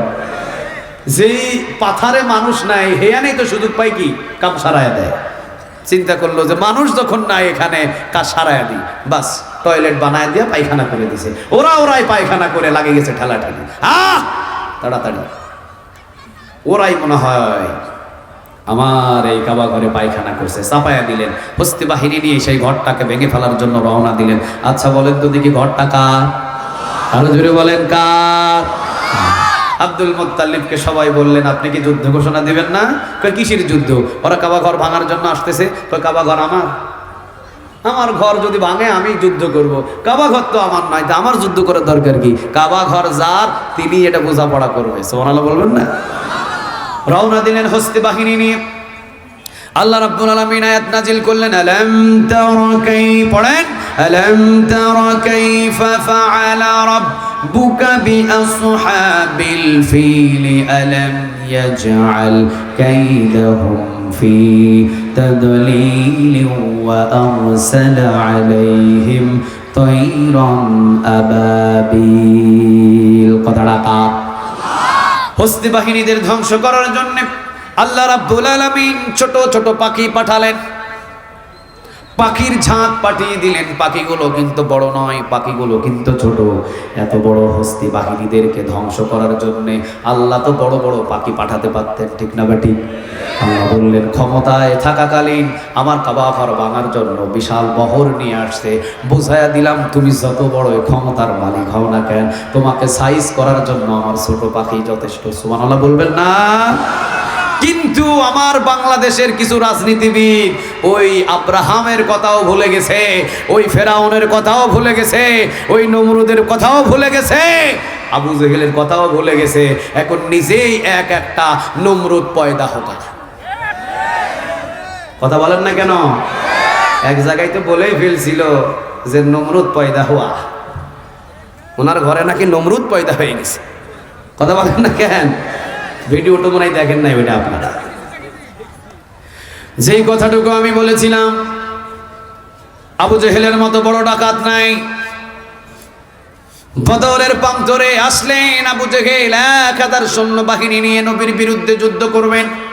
আল্লাহ রাব্বুল আলামিন বুখারীতে যাদের কথা এসেছেন বদরের প্রান্তরে দুইজন ছোট ছোট বালক গেলেন, একজনের নাম হলো মুআজ আর একজনের নাম আলহামদুলিল্লাহ বলবেন না, দুইজনা গেলেন এত বড় জালিম আবু জেহেলকে ধরার জন্য দুইজন শিশুকে নিযুক্ত করে দিলেন। তিনি কে? এই জন্য জমিনের উপরে ক্ষমতায় বসার পরে যদি জমিনের উপরে ক্ষমতায় বসার পর যদি নিরপরাধ মানুষদের উপরে কেউ জুলুমি করে, কাউকে আল্লাহ বলেন পানি দ্বারা ধ্বংস করে দেওয়া হয়, কাউকে আবার ল্যাংড়া মুষ্টা দ্বারা ধ্বংস করা হয়, কাউকে ছোট ছোট পাখি দ্বারা ধ্বংস করা হয়, আবার কাউকে মাছ এবং মাছ দ্বারা ধ্বংস করা হয়। আবার বাংলার জমিনের ভিতরে মুফাসসিরিনে কেরাম বলছেন 17টা বছর যারা জুলুমি করেছে তাদেরকে আল্লাহ ভয় দিয়ে ধ্বংস করে দিয়েছেন। তিনি কে? মুফাসসিরিনে কেরাম বলছেন কোন কোন জালিমকে আল্লাহ পানি দ্বারা ধ্বংস করে, কোন কোন জালিমদেরকে আল্লাহ আগুন দ্বারা ধ্বংস করে, কোন কোন জালিমদেরকে আল্লাহ পাখি দ্বারা ধ্বংস করে, কোন কোন জালিমদেরকে আল্লাহ পাখি ছোট ছোট দ্বারা ধ্বংস করে, কোন কোন জালিমদেরকে মশা দ্বারা ধ্বংস করে, কোন কোন জালিমদের কাছে আল্লাহ এমন কিছু ভয় পাঠায় যে দুপুরে 18 রকমের খাবার রান্না করে না খেয়ে পিছনের দরজা দিয়ে কাপড় চোপড় ফালায়া পালাতে বাধ্য হয়। আল্লাহ বলতেছেন জালিমদের এইরকমই বিচার হয়। কোন কোন জালিমকে আমি এমন ভয় ঢুকিয়ে দিই রাতের অন্ধকারে পালাতে বাধ্য হয়। এই একই তাফসীর আজ থেকে 17 বছর 18 বছর 15 বছর আগে বাংলাদেশের একজন তাফসীরকারক করেছিলেন। ওই তাফসীর করতে গিয়ে উনি 12টা কথা বলেছিলেন, 11টাই মিলে গেছে, বাকি আছে কয়টা? উনি বলেছিলেন ইসলামের মূল যারা ভালোবাসে না, ক্ষমতায় বসা থাকাকালীন যারা ইসলামের মূল ভালোবাসে না, ইসলামের মূল হলো কোরআন, ইসলামের মূল হলো হাদিস, ইসলামের মূল হলো কোরআনের রাজনীতি। ঠিক না ঠিক? ইসলামের মূল যারা ক্ষমতায় থাকাকালীন পছন্দ করে না, যারা মূলকে নিয়ে আজে বাজে মন্তব্য করে, মনে রেখে দিও মূলে আছে 12 কোটি। মূলে আছে কত কোটি? মূলে আছে 12 কোটি। এই 12 কোটি যদি ক্ষমতায় থাকাকালীন গাছের মূল ধরে একবার নাড়া দেয়, তোমরা তো আগাওয়াদি মূল তোদের নাই, মামু বাড়ি দিল্লিতে গিয়ে পড়বা। কথাটা কি অবাস্তব? কথা বলেন, কথাটা কি অবাস্তব? উনি বলেছিলেন ক্ষমতায় বসে থাকাকালীন যাদের কোরআন ভালো লাগে না, যাদের আলেম ওলামা ভালো লাগে না, যাদের দাড়ি ভালো লাগে না, যাদের টুপি ভালো লাগে না, যাদের কোরআনের রাজনীতি ভালো লাগে না, মনে রেখে দিও এমন একদিন সময় আসবে পালানোর জন্য ইন্দুরের গর্তটা খুঁজে পাইবে না। কথাটা কি অবাস্তব? কথা বলেন, কথাটা কি অবাস্তব? আপনাদের সমাজের ভিতরে তো ল্যাংটা হয়ে বসে থাকলে আল্লাহর ওলি হয়ে যায়, কয়েকটা বদনা গলায় ঝুলালে আল্লাহর ওলি হয়, কয়েকটা তালা গলায় ঝুলালে আল্লাহর ওলি হয়, লুঙ্গি খুলে পা ফাঁক করে থাকলে আল্লাহর ওলি হয়। কথা বলেন না কেন? বাংলার জমিনে ল্যাংটা বাবার দরবার আছে না নাই? বদনা বাবার দরবার আছে না নাই? তালা বাবার দরবার আছে না নাই? শটওয়ালা জটওয়ালা 50 বছর পর্যন্ত গোসল করে নাই, ছাগলের পাঠা থেকেও দুর্গন্ধ গা থেকে বেশি বাহির হয়, ও নাকি আল্লাহর ওলি। কথা বলেন না কেন? জটওয়ালা হয়ে যায় আল্লাহর ওলি, চটওয়ালা হয়ে যায় আল্লাহর ওলি। আল্লাহর ওলি যদি দেখতে হয় তাহলে পিরোজপুরে ওখানে চলে যান, শুয়ে আছেন আল্লামা সাইয়্যিদ রাহিমাহুল্লাহ, নামটা নিয়ে নিলাম। ভবিষ্যৎবাণী 12টা কথা বলেছিলেন, 11টা পায় পায় ঘটে গেছে, কারণ তারা আগে থেকে আশার ইঙ্গিত একটু পান, কারণ তো তারা ছিলেন আল্লাহর ওলি। সুবহানাল্লাহ বলো। আল্লাহর ওলিদের কিন্তু কখনো ঢিল ভুল ছুড়ে না, ঢিল কখনো ভুল হয় না। সুবহানাল্লাহ বলবেন না?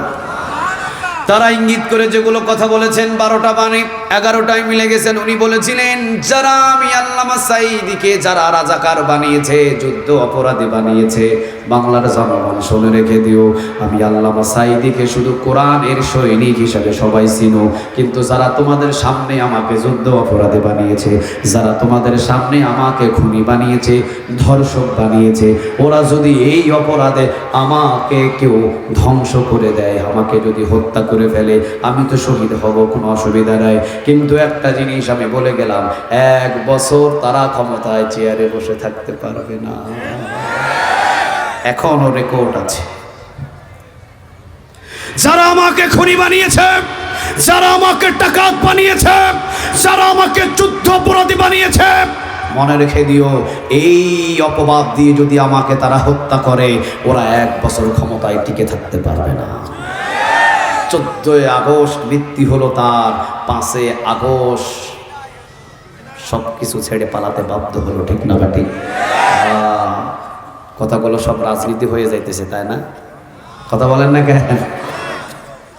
যেই কথাটা আমি তাহলে বললাম, কোন জালিম ক্ষমতায় বসার পরে যদি নিরপরাধ মানুষদের উপরে জুলুমি করে, আল্লাহ রাব্বুল আলামিন বলছেন আমি কাউকে পানি দ্বারা ধ্বংস করে দিই যেমন ফেরাউন, কাউকে মশা দ্বারা ধ্বংস করে দিই যেমন নমরুদ, আবার কাউকে আমি পাখি দ্বারা ধ্বংস করে দিই যেমন আব্রাহাম, আবার কাউকে ছোট ছোট পালকের তরবারি দ্বারা ধ্বংস করে দিই যেমন আবু জেহেল। আর কোন জালিমদেরকে আল্লাহ ভয় দিয়ে ধ্বংস করে দেয়, যেমন বাংলার জমিনের এই জালেম 18 রকমের খাবার রান্না করে পুলিশ প্রশাসন পাহারা দিয়ে আইটেমগুলো খাবারের জন্য দুপুরে রেডি হবে, কিন্তু এমন পরিস্থিতি হলো খাবার না খেয়ে পিছনের দরজা দিয়ে পালাতে হলো। এই হুকুমটা বাংলাদেশের ছাত্র আন্দোলন, এরা চেয়েছিল পদত্যাগ। আমি বলি যে তোমাদেরকে স্বাগত জানাই, তোমরা চাইছিল পদত্যাগ, কিন্তু আল্লাহর ডিসিশনে তোমাদের চাওয়া হয় নাই। তোমাদের চাহিদা ছিল পদত্যাগ, আর আল্লাহর ডিসিশন ছিল দেশ ত্যাগ। কথা বলেন না কেন? তোমরা চাইছিলা পদত্যাগ, আল্লাহ বললেন লা তাখুযুহু সিনাতু ওয়ালা নাওম, আমার ঘুম নাই, আমার তন্দ্রামি নাই। রাতের অন্ধকারে কত ক্রস ফায়ার হয়েছে, আয়না ঘরে কত ঘটনা ঘটেছে, বাংলার 18 কোটি জনগণ জানে না, আমি আল্লাহ জানি, ঠিক না ঠিক? তোমরা 17 বছর পর আয়না ঘরের খবর পাইছো, আর আমি আল্লাহ যেদিন বানানো হয়েছে সেই দিন থেকে ওটার খবর জানেন তিনি কে? কারণ আল্লাহ তো লা তাখুযুহু সিনাতু ওয়ালা নাওম, ঘুম নাই তন্দ্রামি নাই কার? আরো জোরে বলেন কার? এই জন্য আল্লাহ বললেন বাংলাদেশের ছাত্ররা, তোরা চাইতেও পারলি না বেটা, কি চাইলি এটা? তোরা কি চাইলি? পদত্যাগ কেমনে হয়? যা জুলুমি করেছে এটার চাহিদা তো পদত্যাগ দিয়ে হবে না, এটাকে করতে হবে দেশ ত্যাগ। ডিসিশনটা কার ছিল? আর একটু জোরে বলেন কার? এখন আল্লাহ রাব্বুল আলামিন বলছেন ক্ষমতায় থাকাকালীন তারা জুলুমি করবে, এই জুলুমের শিকার তোমরা যারা মাজলুম হবে, তোমাদের জন্য একটা সুসংবাদ। সেই সুসংবাদটা কি? সূরা হামিম সিজদা, আরেকটা নাম হলো সূরা ফুসসিলাত, পেয়ে যাবেন সূরা হামিম সিজদার 30 নম্বর আয়াত। তোমাদের জন্য আমি একটা সুসংবাদ দিচ্ছি, ক্ষমতায় বসাকালীন নিরপরাধ মানুষদের জেল দেওয়া হবে, নিরপরাধ মানুষদের জুলুমি করা হবে, কাউকে ক্রস ফায়ার দিয়ে হত্যা করা হবে, কাউকে রিমান্ডে নিয়ে পিটানো হবে। তোমাদের জন্য একটা সুসংবাদের আয়াত, সেটা হলো সূরা হামিম সিজদার 30 নম্বর আয়াত। আল্লাহ রাব্বুল আলামিন বলছেন ইন্নাল্লাযীনা ক্বালু রাব্বুনাল্লাহ, তোমরা যখন আমি আল্লাহ রাব্বুল আলামিনকে রব হিসাবে মেনে নিবে, তখন তোমাদেরকে হামলা দেওয়া হবে, মামলা দেওয়া হবে, জেল দেওয়া হবে, জুলুম দেওয়া হবে, অত্যাচার করা হবে। 1 নাম্বার শহীদ মহিলা যিনি হয়েছিলেন, নাম কি? কথা বলেন, নাম কি? শুধু আজকে নয়, কিয়ামত পর্যন্ত এই সুমাইয়ার নামটা বিশ্বের সকল মুসলমানের কাছে পরিচিত করে রেখে দিবেন। তিনি কে? আল্লাহ বলছেন যে আমার জন্য জীবন দিবে, সে আমার জন্য ময়দানে সোজা হয়ে দাঁড়িয়ে থাকবে, সে আমার জন্য ময়দানে হাসতে হাসতে জীবন দিবে। আমি সোনালী অক্ষরে তাদের নাম সারা বিশ্বের সকল মুসলমানের কাছে পৌঁছায় দেব। সুবহানাল্লাহ বললেন না? একটা আওয়াজ দিয়ে বলা যায় না সুবহানাল্লাহ? আল্লাহ রাব্বুল আলামিন বলেন ইন্নাল্লাযীনা ক্বালু রাব্বুনাল্লাহ, আল্লাহ রাব্বুল আলামিন বলছেন নিশ্চয়ই যারা আমি আল্লাহ রাব্বুল আলামিনকে রব হিসাবে মেনে নেয়, এখন বলেন, রাতের বেলা কোরআনের মাহফিলে বসেছি, এই মুহূর্তে যদি ওই পার্শ্বে রাস্তায় দাজ্জাল হাজির হয়ে যায়, দাজ্জাল এসে যদি আমাদের সবাইকে হুমকি দেয়, আমাকে যদি রব হিসাবে তোরা না মানিস, এই মুহূর্তে আমি তোকে, তোদের সবাইকে কোরআনের ময়দানে বক্তা সহ, সভাপতি সহ, প্রধান অতিথি সহ, সকল শ্রোতা সহ, নারী পুরুষ শিশু সহ সবাইকে আমি হত্যা করে দিব এই মাহফিলের ময়দানে। দাজ্জাল যদি বলে যে আমাকে রব হিসাবে মেনে নিলে সবাইকে ছেড়ে দেব, দাজ্জালের সামনে এই মুহূর্তে নাম নিব কার? এই ঈমান নিয়ে বললেন, যারা বলেন না ঈমান তো জাগাত চলে যাবে, দাজ্জালের সামনে আওয়াজ দিয়ে নাম নিব কার? আল্লাহ রাব্বুল আলামিন কোথায় কেটে গেছে দেখো, আল্লাহ রাব্বুল আলামিন জোতে বলেন, ইন্নাল্লাযীনা ক্বালু রাব্বুনাল্লাহ, নিশ্চয়ই যেন আমি আল্লাহ রাব্বুল আলামিনকে রব হিসাবে মেনে নেই। আল্লাহকে রব হিসাবে মেনে নেওয়া মানে কোরআনটাকে 16 আনা মেনে নেওয়া, ঠিক না ঠিক? আল্লাহকে রব হিসাবে মেনে নেওয়া মানে কোরআনটা শুধু মসজিদে থাকবে যে তা নয়, কোরআন শুধু ময়দানে দাওয়াতি কাজে থাকবে যে তা নয়।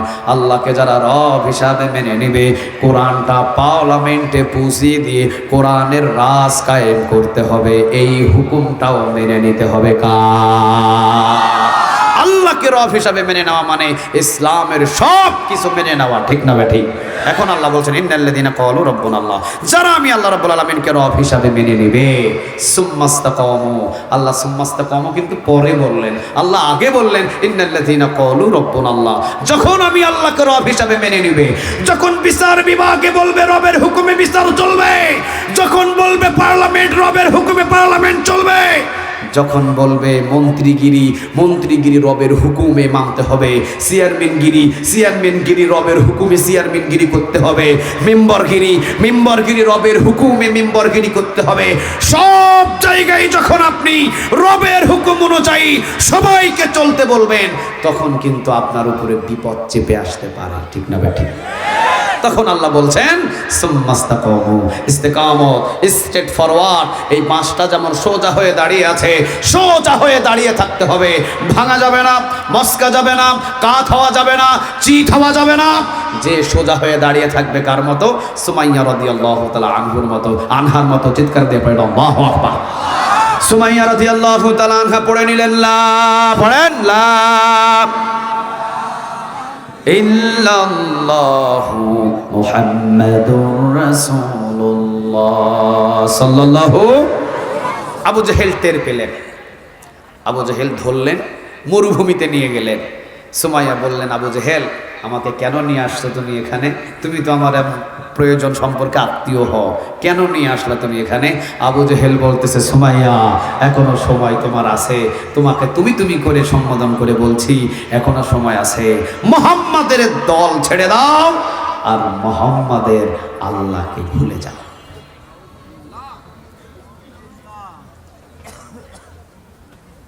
সুমাইয়া বলতেছে, আবু জেহেল এই কথা বলার জন্য তুমি এই মরুভূমিতে আমাকে নিয়ে আসছো? আবু জেহেল শোনো, আমি সুমাইয়া তো একজন, আমি সুমাইয়া যদি 1000 জন হতাম, আর 1000 জনকে তুমি যদি মারতা জীবিত করতা, 1000 বার, তাও আমি মুহাম্মাদের আল্লাহকে ভুলে যেতে পারতাম না। সাথে সাথে সুমাইয়া রাদিয়াল্লাহু তাআলা আনহার 2টা হাত বেঁধে দিলেন, মরুভূমির ভিতরে চিৎ করে শোয়ালেন, পা বাঁধলেন 2টা খেজুর গাছের সাথে, হাত বাঁধলেন 2টা খেজুর গাছের সাথে, 2টা পা এত জোরে টান টান করে বাঁধলেন, সুমাইয়া রাদিয়াল্লাহু তাআলা আনহার রানগুলো প্রায় ছিঁড়ার মতো অবস্থা হলো, রক্তে ভিজে গেলেন লজ্জাস্থানের প্রায় জায়গাগুলো। সুমাইয়া রাদিয়াল্লাহু তাআলা আনহা এরপরও মতো হয় নাই। সুমাইয়া রাদিয়াল্লাহু তাআলা আনহা শুধু একটা বাক্য বললেন, আবু জেহেল রে, আমি সফল হয়ে গেছি, বিশ্ববাসীর কাছে আমি সুমাইয়ার জন্য এমন একটা ইতিহাস হয়ে থাকবে যে ইসলামের জন্য সর্বপ্রথম আমি জীবন দিতে পেরেছি। তুই যা করার করে ফেল। এবারে দেখেন সুম্মাস্তাকামু কারে বলে, টান টান করে পা বাঁধলেন, রানের গোড়া দিয়ে রক্ত বাইর হলো, কাপড়গুলো ভিজে গেল, এরপরেও কিন্তু নত হয় নাই। মাস্তা কম সোজা হয়ে দাঁড়িয়ে আছে, সুবহানাল্লাহ বলবেন না? আর তোমার কাছে যখন কোরআনের দাওয়াত নিয়ে যাওয়া হয়, আপনি বলেন যে দিনকাল ভালো না। কথা কয় না কেন? কি বলে? দিনকাল ভালো না। তে ভালো ছিল কোন দিন? কথা কয় না, ভালো ছিল কোন দিন? ওই দিনকাল ভালো না, পরে কোরআনের আন্দোলন করব, এখন দিনকাল ভালো না। তুমি তো দাওয়াত পাওয়ার আগে কাজ হয়ে আছো। তুমি কথা কন না কেন? তোমার কাছে কোরআনের দাওয়াত যাওয়ার আগেই তো তুমি কাজ। কাজ হওয়া ইমান নিয়ে জান্নাতে যাওয়া যাবে না। কথাটা কাজ হওয়া ইমান জাহান্নামে গিয়ে পড়বে। স্ট্রেট ফরওয়ার্ড সুমাইয়া রাদিয়াল্লাহু তাআলা আনহার মতো ঈমান, খাব্বাবের মতো ঈমান, বেলালের মতো ঈমান হিসাববিহীন জান্নাতে চলে যাবে। এদের কোনো হিসাব নাই। সুবহানাল্লাহ বলবেন না? তোমার কাছে দাওয়াত যাওয়ার আগেই তো তুমি কি কাজ হয়ে পড়ে আসো। সুমাইয়া রাদিয়াল্লাহু তাআলা আনহার ডান হাতে একটা প্যারাক মারলেন। আচ্ছা বলেন তো দেখি, একটু ধারণা করেন তো দেখি, জীবন্ত মানুষদের হাতের উপরে প্যারাক হাতুড়ি দিয়ে মারা হচ্ছে, কেমন লাগে? ফিঙ্কি দিয়ে রক্তগুলো চোখে মুখে এসে পড়ে, আর সুমাইয়া মুস্কি হাসি দিয়ে সুমাইয়া রাদিয়াল্লাহু তাআলা আনহা বললেন, আবু জেহেল, এই একটা প্যারাক হাতের ভিতরে পুঁতে আমি সুমাইয়াকে আল্লাহ থেকে দূরে সরানো যাবে না। বাম হাতে আরেকটা মারলেন, রক্ত ফিঙ্কি দিয়ে বাহির হয়ে চোখে মুখে পড়ল। সুমাইয়া রক্ত দেখে বললেন, আমি সফল হয়ে গেছি আবু জেহেল, আমি সফল। জীবনে কোনোদিন কল্পনাও করি নাই এইভাবে আমি ইসলামের জন্য, মুহাম্মাদের আল্লাহর জন্য, মুহাম্মাদের ধর্মের জন্য প্রথম রক্তটা আমি দিব, এইভাবে আমি কল্পনা করতে পারি নাই। সুবহানাল্লাহ বলবেন না? কল্পনাবিহীন প্রথম যে আমি সুমাইয়া এভাবে আমার রক্ত নেওয়া হবে আর আমার মালিক যে কবুল করবে, আমি কল্পনাও করতে পারি নাই। প্রথম যে কোরআনের জন্য, ইসলামের জন্য, আল্লাহ রাব্বুল আলামিনের জন্য যে জমিনটা ভিজানোর জন্য যে আমাকে কবুল করবে, আমি কল্পনা করতে পারি নাই। লজ্জাস্থানে বল্লম দিয়ে আঘাত করলেন, চিৎকার দিয়ে পড়ে নিলেন, লা ইলাহা ইল্লাল্লাহু মুহাম্মাদুর রাসূলুল্লাহ সাল্লাল্লাহু কালেমা পড়ে নিলেন। আচ্ছা বলেন তো দেখি, মৃত্যুর আগ মুহূর্তে পর্যন্ত কোনো হালাহালি, স্থিত হওয়া, কায়ত হওয়া, নাকি স্ট্রেট ফরওয়ার্ড সোজা হয়ে দাঁড়িয়েছিলেন? একজনের দিকে তাকায়া আওয়াজ দিয়ে বলেন, তিনি কে? 1400 বছর আগের ইতিহাস, আর এই কয়েকটা বছর আগের ইতিহাস শোনেন। বাংলাদেশের একজন কোরআনের সৈনিক, তাকে ফাঁসির রায় দেওয়া হলো। 12টা 1 মিনিটে আপনার ফাঁসি হবে। উনি ফাঁসির রায়টা দেখে মুস্কি হাসি দিলেন। ছেলে এসে ওনাকে বললেন, আব্বা আপনার জন্য তো কিছুই করতে পারলাম না আমরা। উনি মুস্কি হাসি দিয়ে বলতেছেন, বাবা তোমরা আমার জন্য কি করবা? তোমরা আমাকে নিয়ে কতটুকু চিন্তা করো? যিনি জন্মের পর থেকে আমাকে নিয়ে চিন্তা করেন তিনি কে? আরো জোরে বলেন, তিনি কে? তোমাদের চিন্তা হলো আমার বিবাহের পর, তোমার মা আর আমার দুইজনের মহব্বতের পর তোমার জন্ম হয়েছে। জন্মের পর তোমার জ্ঞান বুদ্ধি হওয়ার পর তুমি আমাকে নিয়ে চিন্তা করা শুরু করেছো। আর আমাকে নিয়ে যিনি চিন্তা করেন, আমার জন্মের আগে থেকে আমাকে নিয়ে চিন্তিত তিনি। সুবহানাল্লাহ বলবেন না? ওনার ফায়সালা হয়েছে, এই ফায়সালাটা আমি হাসি মুখে গ্রহণ করে নিয়েছি। চিন্তা করেন কি ঈমান, কি সুম্মাস্তাকামু, কি ইস্তিকামত, কি সোজা হয়ে দাঁড়িয়ে থাকা। ফাঁসির রশিটা তার জন্য অপেক্ষমান, আর ছেলেকে বলতেছে, বাবা তুমি আমার জন্য বাজার থেকে সবচাইতে সুন্দর পায়জামা পাঞ্জাবি কিনে নিয়ে আসো। কেন বাবা? তখন তিনি বলতেছেন, এ যাব আমি বহু নতুন কাপড় পরেছি, কিন্তু আজকে আমি নতুন কাপড় পরিধান করে তোমার মায়ের সামনে দাঁড়াবো না, তোমার সামনে দাঁড়াবো না, আত্মীয় স্বজনের সামনে দাঁড়াবো না। আজকে নতুন কাপড় পরিধান করে আমার মালিকের সাথে হিসাব নিকাশে দাঁড়াবো। নতুন কাপড় নিয়ে আসো। নতুন কাপড় কিনে নিলেন ছেলের কাছ থেকে। নিজের গোসল নিজে করলেন, নিজের আতর নিজে লাগালেন, নিজের সুরমা নিজে লাগালেন, নিজের পোশাক নিজে পরিধান করলেন। আস্তে আস্তে করে আনন্দ চিত্তে ফাঁসির মঞ্চে উঠলেন, ফাঁসির রশিতে চুমা দিলেন। জেলার সাহেব জিজ্ঞাসা করতেছেন, ফাঁসির রশিতে চুমা কেন? তিনি বলছেন, তোমাদের মনে হচ্ছে এটা হলো ফাঁসির রশি, কিন্তু আমার চোখ দিয়ে আমি দেখতে পাচ্ছি এটা হলো জান্নাতের ফুলের মালা। তোমরা মনে করছো মনে হয় আমি ফাঁসির মঞ্চে উঠেছি। না, ফাঁসির মঞ্চে উঠেছি ঠিক, কিন্তু এই ফাঁসির মঞ্চ থেকে ওই যে দেয়াল আছে, ওই দেয়ালের ওই পার্শ্বে আমি আমার জান্নাত দেখতে পাচ্ছি। সুবহানাল্লাহ নাই? রূহটা শুধু যেতে বাহির হবে, জান্নাতের মেহমান হিসাবে কবুল করে নেবেন তিনি কে? আচ্ছা, ওই জামানায় সুমাইয়ার ইতিহাস শোনালাম, আর এই জামানায় আমাদের নিজের চোখে দেখা কোরআনের সৈনিক নিজামী সাহেবের ঘটনা শোনালাম। কি মা, কারে বলে মা? ছেলের ভালোবাসার চাইতে সে আল্লাহকে বেশি ভালোবেসেছে। মেয়ের ভালোবাসা তাকে ধোঁকা দিতে পারে নাই, ছেলের ভালোবাসা তাকে ধোঁকা দিতে পারে নাই, কোনো মহব্বত তাকে ধোঁকা দিতে পারে নাই, পৃথিবীর কোনো সম্পদের ভালোবাসা তাকে ধোঁকা দিতে পারে নাই। হাসি মুখে যার ভালোবাসায় দুনিয়াতে এসেছিলেন, হাসি মুখে তার ভালোবাসায় তাকে জীবন দিয়ে চলে, তাকে খুশি করে তার জন্য জীবন দিয়ে বুঝিয়ে দিয়েছেন, আল্লাহ তুমি ছাড়া আমার ছিল না। সুবহানাল্লাহ বলবেন না? আল্লাহ রাব্বুল আলামিন এই জন্য বলছেন, ইন্নাল্লাযীনা ক্বালু রাব্বুনাল্লাহ, নিশ্চয়ই যেন আমি আল্লাহ রাব্বুল আলামিনকে রব হিসাবে মেনে নেবে। হামলা আসবে, মামলা আসবে, জেল আসবে, জুলুম আসবে, অত্যাচার আসবে, সব জায়গায় কিন্তু তাগুত তার উপরে অত্যাচার করবে, কাফের বাহিনী তার উপরে অত্যাচার করবে। এরপরও ঘর ছাড়বে, বাড়ি ছাড়বে, দেশ ছাড়বে, জেলখানায় 2টা কম্বল দিয়ে মেঝের উপরে 13টা বছর পর্যন্ত কাটায়া দিবে। বিন্দু পরিমাণ তাদেরকে হালানো যাবে না, মস্কানো যাবে না, ভাঙা যাবে না, কারণ সব কিছু ভালোবাসা থেকে একজন রবের গোলাম হয়েছে। বলেন, গোলাম টাকা মালিকের গোলাম হয়ে গেছে।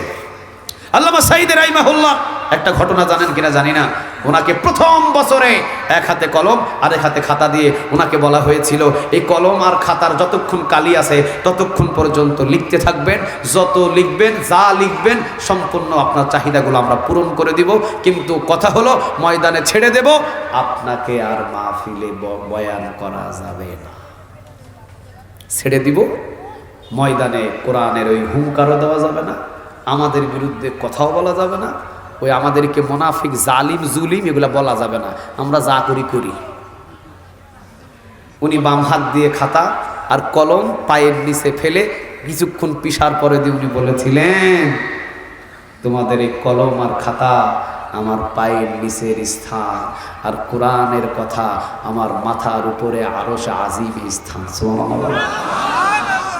কোনো পৃথিবীর কোনো সম্পদ আমাকে কোরআনের আন্দোলন থেকে দূরে সরাতে পারবে না, কারণ তোমরা যে সম্পদগুলো দিবা এটা হলো দুনিয়ার সম্পদ, আর আমাকে যিনি দুনিয়াতে পাঠাইছেন তিনি আমার জন্য দুনিয়াতেও রেখেছেন, আখিরাতেও রেখেছেন। আওয়াজ দিয়ে বলেন ঠিক না বা ঠিক? তোমার এই 2 দিনের সম্পদে আমি মাথাটাকে নত করে দিয়ে আমি কাফের হতে যাব, বেঈমান হতে যাব কেন? আমি তো আমার মালিকের সাথে 2 নম্বরই করতে পারবো না। শুধু একবার ছেড়ে দাও আর ময়দানে যাওয়ার সুযোগ দাও, দেখো কোরআনের কথাগুলো কিভাবে বলতে হয়। আল্লাহ আল্লাহ। জালিমের কাছে মাথা নত করে নাই, সুম্মাস্তাকামু, ইস্তেকামত, স্ট্রেট ফরওয়ার্ড হয়ে সোজা দাঁড়িয়েছিলেন। একজনের দিকে তাকায় আওয়াজ দিয়ে বলেন তিনি কে? এখন আল্লাহ রাব্বুল আলামিন বলছেন, নাম্বার 1, তোমরা আমাকে রব হিসাবে মেনে নিলা, মানার পরে কি হলো? সুমাইয়ার মতো জীবন চলে গেল, খাব্বাবের মতো জীবন চলে যাওয়ার ভান হলো, খুবাইবের মতো শুলিতে ঝুলতে হলো, বেলালের মতো বেলেট দিয়ে চিরা হলো, একের পর এক অত্যাচার শুরু হলো তোমাদের উপরে, তাই না? এখন শোনো, সুম্মাস্তাকামু, সব দুঃখ কষ্ট সহ্য করলা, আমি আল্লাহর দিকে তাকায়া সোজা হয়ে দাঁড়ায়া, আমি আল্লাহ তোমাদের ঠকাবো না। আল্লাহ বলছেন এখন, তাতানাজ্জালু আলাইহিমুল মালাইকা। মালাইকা মানে কি? কথা বলেন, মালাইকা মানে কি? ফেরেশতা। আল্লাহ বলছেন তাতানাজ্জালু আলাইহিমুল মালাইকা, আমি আল্লাহ রাব্বুল আলামিন জান্নাতের ফেরেশতার একটা দল তোমার কাছে পাঠাবো। কোন সময় পাঠাবে? যখন জালিমেরা তোমাকে হত্যা করছে করছে করছে, মারতে মারতে মারতে মারতে মৃত্যুর পর্যায়ে তোমাকে পৌঁছিয়ে দিয়েছে, তোমার আর বাঁচার কোনো সুযোগ নাই। আমি আল্লাহ রাব্বুল আলামিন তখন তাতানাজ্জালু আলাইহিমুল মালাইকা, জান্নাতি ফেরেশতা তোমার মাথার কাছে পাঠিয়ে দিব। জান্নাতের ফেরেশতা কে পাঠাবেন? আরো জোরে বলেন, কে পাঠাবেন? কয় কারণে? দুইটা। এক হলো একজনাকে রব হিসাবে মেনে নিতে হবে, তিনি কে? দুই নম্বর, আল্লাহকে রব হিসাবে মেনে নেওয়ার পর ইস্তেকামত সুম্মাস্তাকাম, অটল হয়ে দাঁড়িয়ে থাকতে হবে। জেল হলেও দাঁড়িয়ে থাকতে হবে, জুলুমি হলেও দাঁড়িয়ে থাকতে হবে, ঘর ছাড়লেও দাঁড়িয়ে থাকতে হবে, 17 বছর ঘুম হারাম হয়ে গেলেও দাঁড়িয়ে থাকতে হবে। দাঁড়িয়ে আছে না নাই? কথা বলেন না কেন? দাঁড়িয়ে আছে না নাই? হ্যাঁ, হকের একটা দল কিয়ামত পর্যন্ত থাকবে। এই জন্য আমি চট্টগ্রামের একটা মাহফিলে বলেছিলাম, 5 আগস্ট একটা দিন বাংলার জমিনে টিকে থাকতে পারো নাই, আর 17টা বছর পর্যন্ত জামাত ইসলামের উপরে নির্যাতন করেছ, বাংলাদেশ থেকে তাদেরকে সরাতে পারো নাই। হকের পথের দল একটা থাকবেই থাকবে। এই জন্য আল্লাহ রাব্বুল আলামিন বলেন, তাতানাজ্জালু আলাইহিমুল মালায়েকা, জান্নাতের ফেরেশতা আমি তাদের মাথার কাছে পাঠিয়ে দেব। সূরা আন-নাসিয়াতে বলছেন, ওয়ান-নাসিআতি গরকা ওয়ান-নাশিতাতি নাশতা ওয়াস-সাবিহাতি সাবহা ফাস-সাবিকাতি সাবকা ফাল-মুদাব্বিরাতি আমরা। বলেন কথাটা কার? দুইজন ফেরেশতা মৃত ব্যক্তির কাছে আল্লাহ রাব্বুল আলামিন পাঠান। কারো কারো কাছে জান্নাতের দলের ফেরেশতা পাঠান, আবার কারো কারো কাছে জাহান্নামের দলীয় ফেরেশতা পাঠায়া দেন। তিনি কে? আল্লাহ এখানে বলছেন, তাতানাজ্জালু আলাইহিমুল মালায়েকা, জান্নাতি ফেরেশতা আমি সেখানে পাঠিয়ে দিব। পাঠিয়ে দেওয়ার পরে এখন জান্নাতি ফেরেশতা এসে তার মাথাটাকে ধরবে। মাথাটাকে ধরে ফেরেশতাদের উরুর উপরে মাথাটাকে সুন্দর করে নিয়ে আলতো করে সুন্দর করে ধরে তার কানে কানে গিয়ে বলবে, আল্লাহ বলেছেন, আমাদেরকে বলে দিয়েছেন তোমাকে এই কথাটা পৌঁছিয়ে দেওয়ার জন্য। আল্লাহ বলছেন, আল্লাহ তাখাফু, আল্লাহ বলেছেন তোমার কোনো ভয় নাই। তোমাকে জেলের ভয় দিয়েছে, তোমাকে জুলুমি করেছে, পিটিয়েছে, কত কত ভয় দেখিয়েছে।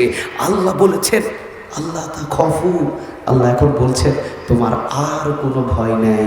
দ্বিতীয় নম্বর, ওয়ালা তাহজানু, আল্লাহ বলছেন ওয়ালা তাহজানু, আল্লাহ বলছেন আর কোনো তোমার চিন্তাও নাই। ভয়ের দিন শেষ, চিন্তার দিনও শেষ।